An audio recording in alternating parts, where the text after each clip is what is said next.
వచ్చిన photo case పెట్టింది వాస్తవము. గత 8 తారీఖు నుండి అమ్మాయి ఏ ఆడపిల్ల అయినా దాని పరువు తీసుకోవాలని తల్లిదండ్రులను తీసుకెళ్ళి మరీ కేసు పెట్టాలని ఎవరికి ఉండదు. వాడు మోసం చేసిండు, వాడు వాడుకున్నాడు కాబట్టి పెట్టడం జరిగింది. ఆయన బండి సంజయ్ కేసు ఆయనకు తన కొడుకు నిజాయితీ అయితే ఆయన హైకోర్టుకి వెళ్ళే అవసరం ఏముంటుంది? హైకోర్టులో అప్పీల్ చేయ అవసరం ఏముంటుంది? ఫోన్ 3 రోజుల నుండి స్విచ్ ఆఫ్ చేసే అవసరం ఏముంటుంది? పోలీసులకు అప్పచెప్పవచ్చు కదా. మేము అడుగుతున్నాం, క్వశ్చన్ వేస్తున్నాం. మేడం, కేవలం ఇది హనీ ట్రాప్ జరిగిందని చెప్పేసి బాధితుడు ఎవరైతే ఉన్నాడో మన బండి సంజయ్ కొడుకు ఆయన కేసు వేయడం జరిగింది. దీన్ని ఎట్లా చూస్తారు? గతంలో హాస్టల్ పిల్లల్ని ఎట్లా కొట్టిండు? వాడు రౌడీజం అని తెలుసు. చాలా మంది అమ్మాయిలను వేధిస్తాడని కొన్ని బయటపడుతుండు.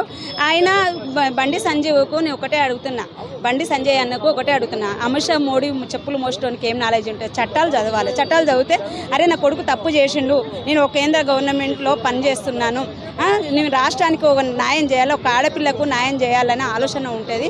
ఆ ఆలోచన ఉంటే వెంటనే వాళ్ళ కొడుకును పిఎస్లు అప్పచెప్పాలి. ఆయన అప్పచెప్పని ఎడల మేము డిపార్ట్మెంట్ కూడా ఒకటే కోరుకుంటున్నాం. ప్రియాంక రెడ్డి చనిపోయినప్పుడు ఏ విచారం లేనప్పుడు సజ్జనారెడ్డి సార్ పోయాము, నలుగురిని అమాయకుల పేద ఉన్న తన భార్య కూడా ప్రెగ్నెంట్ ఉన్నా కూడా తీసుకు ఎన్కౌంటర్ చేసినప్పుడు ఇది ఈ కేసు అవపడట్లేదా?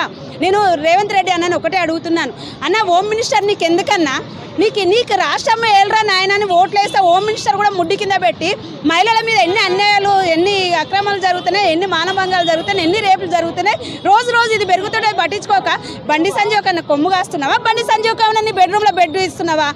మేము అడుగుతున్నాము, ఇన్ని రోజులు ఏం చేస్తున్నావు? వేరే విషయంలో మాకు అప్పచెప్పు, మీకు శాతగాని ఈరోజు లేదా కనీసం నేను ఏమంటున్నా, సజ్జనార్ సార్కి అప్పచెప్పే కేసు లేదా డీసీపీ సొమ్మత మేడము ఇప్పుడు దిల్సుఖ్ నగర్లో ఒక యూత్ పిల్లల మీద ఎట్లా ఎంక్వైరీ చేస్తుందో ఆ డీసీపీ సుమతి మేడం కన్నా అప్పచెప్పండి.